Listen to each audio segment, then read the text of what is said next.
Hello students, आज मैं आपको क्लास 9 का चैप्टर 8 क्वाड्रिलेटरल्स की एक्सरसाइज 8.2 का क्वेश्चन नंबर 3 बता रही हूँ। इससे पहले वाले सारे क्वेश्चन हम सॉल्व कर चुके हैं। ठीक है, देखो क्वेश्चन क्या दे रखा है। A B C D is a rectangle, तो ये मैंने फिगर बना दी। A B C D is a rectangle and P Q R S are the mid points of the side. A B का मिड पॉइंट का नाम क्या दे रखा है, पी। बी सी का मिड पॉइंट का नाम क्या है, क्यू।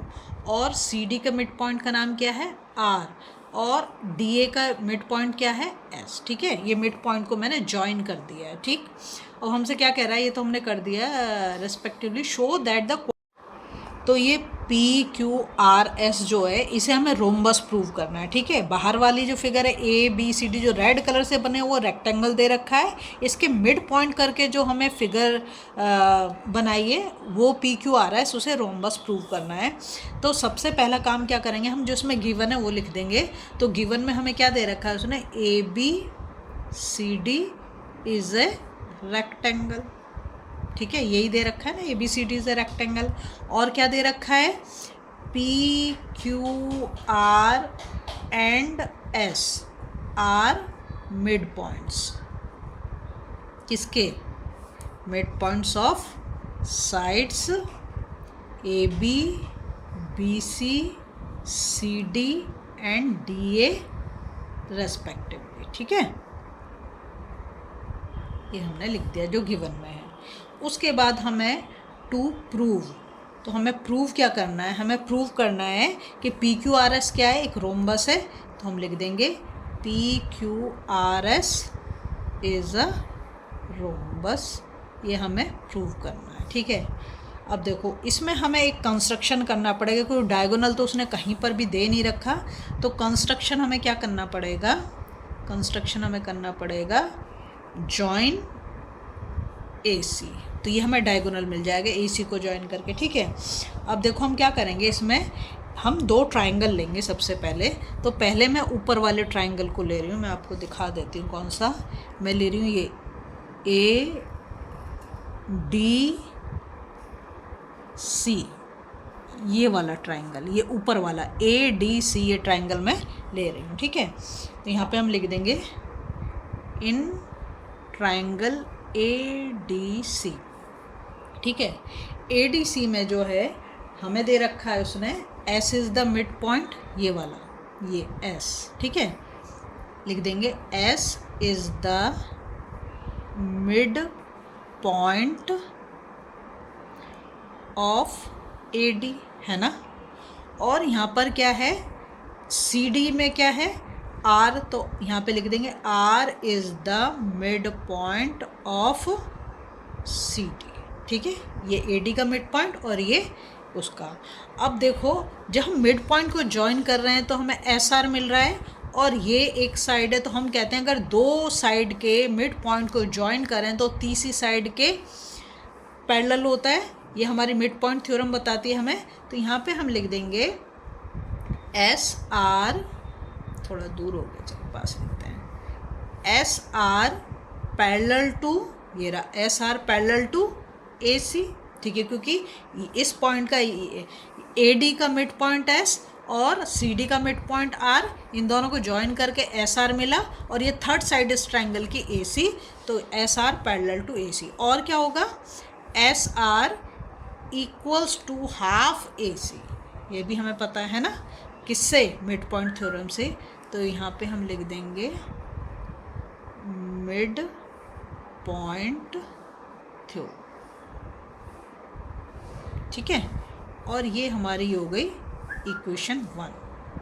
अब ऐसे ही हम ये नीचे वाले ट्राइंगल को ले लेंगे, किस वाले को, ये वाला जो है, देखो ए बी सी, इस वाले ट्राइंगल को लेना है अब हम, ये नीचे वाला जो है। ठीक है, तो मैं लिख देती हूँ यहाँ पर in triangle A B C. A B C में भी तो देखो यहाँ पे लिख देंगे P is the mid point of A B.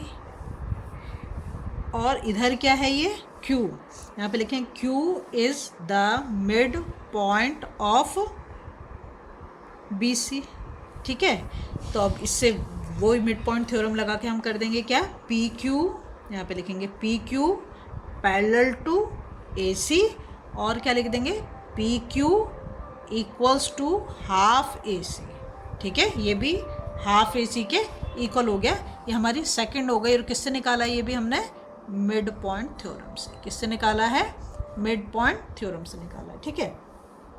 तो ये दोनों चीज़ आ गई। अब यहाँ पर देखो जो दे रखा है SR equal to half AC, और यहाँ पे दे रखा है PQ equal to half AC, जो हमने अभी निकाला है मिड पॉइंट थ्योरम से। तो ये दोनों ही हाफ AC के इक्वल है ना, तो हम इन दोनों को क्या कर देंगे, पैरेलल भी कर देंगे और इक्वल भी कर देंगे। तो हम यहाँ पे लिख देंगे SR पैरेलल टू PQ, ठीक है। क्योंकि जब ये इसके पैरेलल है, ये इसके पैरेलल है, ये भी इसके पैरेलल है, ये भी इसके पैरेलल है, तो दोनों एक दूसरे के पैरेलल हैं, तो इन दोनों को भी हम पैरेलल लिख देंगे, ठीक है। और इक्वल भी लिख देंगे, SR इजिकल टू PQ, ये भी हम लिख देंगे, ठीक है। अब देखो इसके बाद हम क्या करेंगे यहाँ पर, तो ये हमारी हो गई थर्ड, ये हमारी फर्स्ट इक्वेशन, ये हमारी सेकंड इक्वेशन, और ये हमारी थर्ड इक्वेशन, ठीक है। अब नेक्स्ट हम क्या करेंगे, अब तो हम लिख देंगे PQRS इज़ ए पैरेललोग्राम। मतलब ये जो फिगर है ये क्या है, एक पैरेललोग्राम है, ठीक है। लेकिन हमें प्रूव करने को क्या बोल रहा है, वो हमें प्रूव करने के लिए बोल रहा है रोम्बस। तो पहले तो हम इसे पैरेललोग्राम प्रूव कर देंगे, वो तो हमने कर दिया, PQRS इज ए पैरेललोग्राम। और ये हमारी इक्वेशन हो गई 4, इक्वेशन ने मतलब ये स्टेटमेंट हो गया हमारा 4, ठीक है। अब इसके बाद हम क्या करेंगे, अब हम लिख सकते हैं AD इक्वल्स टू BC, लिख सकते हैं कि नहीं लिख सकते हैं, AD इक्वल्स टू BC। अब तुम पूछोगे कि ऐसा मैंने कैसे लिख दिया, ऐसा मैंने इसलिए लिख दिया, यहाँ से हम सेकंड चीज़ प्रूव करना शुरू कर रहे हैं रोम्बस के लिए। तो हमें पता है अगर कोई रेक्टेंगल है तो रेक्टेंगल में opposite sides are equal, rectangle में अपोजिट साइड्स आर इक्वल। तो ABCD तो उसने हमें क्वेश्चन में दे रखा है कि क्या है, वो एक रेक्टेंगल है, तो मतलब इनडायरेक्टली उसने हमें ये भी दे रखा है ना कि अपोजिट साइड्स आर इक्वल। तो इसलिए मैंने लिख दिया AD इजिकल टू BC, ठीक है। नेक्स्ट हम करेंगे, अगर मैं इसका हाफ कर दूं AD का, तो half AD equals to half BC हो गया, half AD equals to half BC। ये तुम्हें पता है कि AD का मिड पॉइंट क्या है S, और BC का मिड पॉइंट क्या है Q, ये चीज़ तुम्हें अच्छे से पता है। तो मैं हाफ AD को जो है AS लिख सकती हूँ, AS ये ले लिया मैंने, AS, ठीक है, इक्वल्स टू इधर से मैंने क्या ले लिया, BQ, ठीक है। इसमें तो कोई प्रॉब्लम नहीं है, ये मैंने लिया BQ, ठीक। नेक्स्ट काम क्या करेंगे अब हम, देखो नेक्स्ट काम हम करेंगे, ये मैंने लिख दिया। इसके बाद हम लेंगे triangle, in triangle SAP and triangle QBP। देखो कौन कौन से ट्राइंगल लिए मैंने फिगर में, देखो SAP, देखो ये रहा S, ये वाला S, इसको उससे कर देते हैं S, ये पॉइंट है S, ये वाला पॉइंट A, और ये वाला पॉइंट P, ये SAP, ये वाला, ठीक है, ये वाला ट्राइंगल लिया। और दूसरा ट्राइंगल क्या लिया, QBP, ये रहा, देखो ये Q, ये वाला Q, ये वाला B, और ये वाला P, ये वाला, ठीक है, ये वाला ट्राइंगल ले लिया। इन दोनों को मैं क्या करूँगी, कॉन्ग्रेंट प्रूव कर दूँगी, क्योंकि मुझे अब करस्पॉन्डिंग जो साइड्स हैं उनको मेरे को इक्वल प्रूव करना है, क्योंकि रोम्बस की all sides are equal. Rectangle में तो अपोजिट साइड्स इक्वल, लेकिन जो हमारा रोम्बस होता है उसकी तो ऑल साइड्स आर इक्वल होती है ना, तो मैं वही करने की कोशिश कर रही हूँ। तो यहाँ पर जो मैं इन दोनों ट्राइंगल को सबसे पहले क्या करूँगी, कॉन्ग्रेंट प्रूव करूँगी, क्योंकि मुझे करस्पॉन्डिंग साइड्स जो हैं वो, चलो तो यहाँ मैंने लिख दिया ट्राइंगल QBP और ट्राइंगल SAP। अब इसमें क्या करेंगे हम,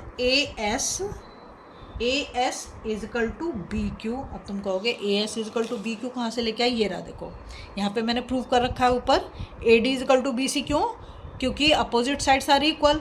तो इसका हाफ कर दिया, half AD equal to half BC, तो हाफ AD क्या है AS, और हाफ BC क्या है BQ, तो AS इजिकल टू BQ। तो यहाँ पे हम लिख सकते हैं प्रूव्ड एवं, वो ऊपर हमने प्रूव कर रखा है, ठीक है। इसके बाद हम करेंगे angle A equal to angle B. अब ये पूछोगे angle A equal to angle B कहाँ से आ गया, यहाँ पे लिखोगे बोथ 90 डिग्री। देखो भाई रेक्टेंगल है, रेक्टेंगल का एंगल कितना होगा, 90 होगा ना। रेक्टेंगल का जो है एंगल कितना होता है, 90 डिग्री होता है। तो एंगल ए और एंगल बी दोनों कितने हो गए, 90 डिग्री हो गए। तो ये मैंने लिख दिया 90, ठीक है, 90। इसके बाद अब हम कर देंगे A P equals to B P. अब A P equals to B P कैसा है, देखो ये रहा, ये हमारी लाइन सेगमेंट है ए बी, तो ये इसका मिड पॉइंट है, पी तो इसका मिड पॉइंट है, तो A P equal to B P हो जाएगा। तो यहाँ पे हम लिख देंगे P is the mid point of A B, ठीक है, इससे कर दिया। ये देखो रीज़न देना हर एक के लिए बहुत ज़रूरी है, बिना रीज़न के होगा नहीं। अब हमें तो तीन रीज़न चाहिए ना, किसी भी ट्राइंगल को अगर हमें दो ट्राइंगल को कॉन्ग्रेंट प्रूव करना है तो 3 रीज़न चाहिए। हमने तीनों रीज़न दे दिए, तो हम यहाँ पे लिख देंगे triangle S A P congruent to triangle Q B P, ठीक है, लिख दिया congruent to triangle Q B P. और किस उससे आया है, ये आया है S A S. S A S के देखो ये वाली साइड हो गई, ये वाला एंगल हो गया, ये वाली साइड हो गई, तो एस ए एस रूल, ठीक है। अब S P equal to P Q लिख सकते हैं। देखो एस पी, ये रहा एस पी, और ये क्या है पी क्यू। जब हम इन दोनों ट्राइंगल को कॉन्ग्रेंट प्रूव कर चुके हैं तो इनके जो करस्पॉन्डिंग पार्ट होंगे वो भी तो इक्वल होंगे ना, तो इसको हम लिख देंगे by C P C T, है ना। Corresponding part of congruent triangle are equal, तो S P equal to P Q कर दिया, ये हमारा हो गया 5, ठीक है। अब फ्रॉम 4 and 5 जो हमने निकाला रिजल्ट, 4 में तो हमने कह दिया था P Q R S is a parallelogram, क्योंकि यहाँ पे इक्वल कर दिया हमने, और 5 में हमने बता दिया कि S P equal to P Q है। तो अब हमारा जो है आंसर आ गया। अब हम क्या लिख देंगे कि P Q R S is a rhombus, ठीक है, प्रूव्ड हो गया। अगर आपको वीडियो पसंद आ रही है ना, प्लीज़ लाइक शेयर सब्सक्राइब कर दो, फॉलो जरूर।